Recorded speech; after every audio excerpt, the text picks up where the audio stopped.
అమ్మా ఎలా ఉన్నావు? నాకేమమ్మా, మీ నాన్న బాగానే చూసుకుంటున్నారు. నువ్వు మీ ఆయన్ని బాగానే చూసుకుంటున్నావా? అదేంటమ్మా అలా అంటున్నావు? మరి ఇంకెలాగనాలి? మీ నాన్న అంటే కష్టపడి నన్ను పోషిస్తున్నాడు. నువ్వు మీ ఆయన్ని పోషించే పరిస్థితి, అందుకే అలాగన్నాను. అమ్మా, నేను ఇప్పుడు ఫోన్ చేసింది నువ్వెలా ఉన్నావో కనుక్కోవడానికి, అంతేగాని నేను ఎలాగున్నానో నా బాధలేంటో నీకు చెప్పడానికి కాదు. అమ్మా అమ్మా, ఏ సంసారంలోనైనా బాధలు పడని భార్యాభర్తలుంటే నాకు చెప్పమ్మా. ఈరోజు మాది కాకపోయినా రేపు అనే రోజు మాదవుతుంది. ఎందుకంటే నా భర్త ఏంటో నాకు తెలుసు. చూడమ్మా, కూతురు కష్టాలు తీర్చకపోయినా పర్వాలేదు, కానీ కూతురి కష్టం కలిగేలా ఏ తల్లిదండ్రులు మాట్లాడకూడదమ్మా.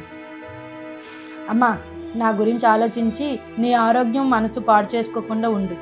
సరే, ఉంటాను. రండి, అన్నం పెడతాను. మీకు ఇష్టమని సాంబార్ రైస్ చేశాను, రండి. ఇన్ని మాటలు వినిన తర్వాత భోజనం ఎవరైనా చేస్తారా? తినాలి.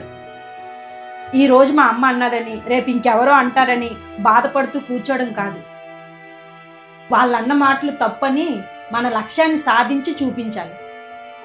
ముందు మీరు తినండి, తర్వాత ఆ పని చూడండి. ఒక భర్తకి మొదటి గెలుపు అర్థం చేసుకునే భార్య అండగా ఉండడమే.